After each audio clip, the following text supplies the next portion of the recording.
जब अल्लाह के प्यारे बंदे इब्राहिम अलैहिस्सलाम फिलिस्तीन में रहते थे तो उनके साथ थीं उनकी दो पत्नियां, बड़ी पत्नी सारा अलैहिस्सलाम और छोटी पत्नी हाजरा अलैहिस्सलाम। लेकिन उनके घर में कोई औलाद नहीं थी। वक्त गुजर रहा था, उम्र बढ़ रही थी, मगर घर में बच्चे की किलकारियां सुनाई नहीं दे रही थीं।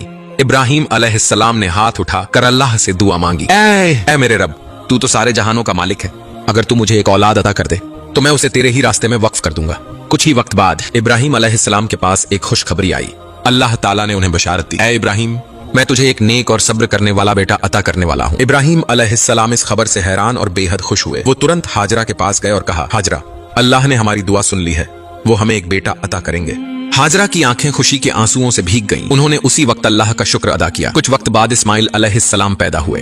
इब्राहिम अलैहिस्सलाम की खुशी का ठिकाना नहीं था, लेकिन यह खुशी ज्यादा दिन टिक नहीं सकी। इब्राहिम अलैहिस्सलाम को अल्लाह की तरफ से एक बहुत कठिन हुक्म मिला, ऐ इब्राहिम, अपनी पत्नी हाजरा और अपने नन्हे बेटे इस्माइल को एक वीरान काए, बंजर और इंसानों से खाली मरुस्थल में छोड़ आओ। इस हुक्म को सुनकर इब्राहिम अलैहिस्सलाम ठिठक गए, दिल भारी हो गया। कितनी मुसीबतों के बाद तो ये औलाद नसीब हुई थी और अब उसी बच्चे को और उसकी माँ को एक सुनसान रेगिस्तान में छोड़ देना था। मगर ये अल्लाह का हुक्म था और अल्लाह के हुक्म पर सवाल नहीं किया जा सकता। उन्होंने बिना कुछ कहे हाजरा अलैहिस्सलाम और छोटे इस्माइल को साथ लिया और चल पड़े। लंबा सफर तय कर वो पहुंचे मक्का के उस पत्थरीले सूखे रेगिस्तानी इलाके में, जहां न कोई दरख्त था, न पानी, न कोई इंसान।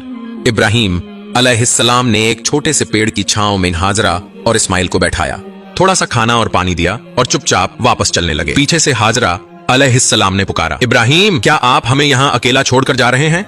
इब्राहिम अलैहिस्सलाम रुक गए, मगर कुछ बोले नहीं, सिर्फ सामने देखते रहे। हाजरा ने फिर सवाल किया, इब्राहिम, क्या ये अल्लाह का हुक्म है कि आप हमें यहाँ छोड़कर जा रहे हैं? इब्राहिम अलैहिस्सलाम ने आंखें बंद की और सिर हिलाकर हाँ में जवाब दिया। ये सुनकर हाजरा के चेहरे पर एक अजीब सुकून छा गया।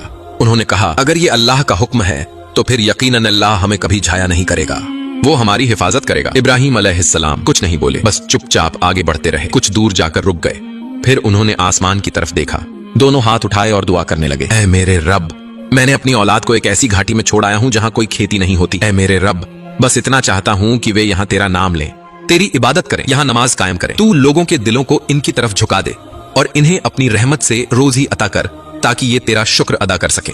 इब्राहिम अलैहिस्सलाम की आंखों से आंसू बह रहे थे। उस दुआ में एक बाप का दर्द, अल्लाह पर यकीन और औलाद के लिए ममता, सब कुछ था। उधर एक चमत्कार होने वाला था।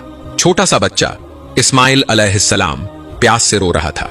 माँ हाजरा अलैहिस्सलाम बेचैन होकर इधर उधर दौड़ रही थीं। एक पहाड़ी से दूसरी पहाड़ी तक, सफा से मरवा, बस एक ही फिक्र, कहीं से थोड़ा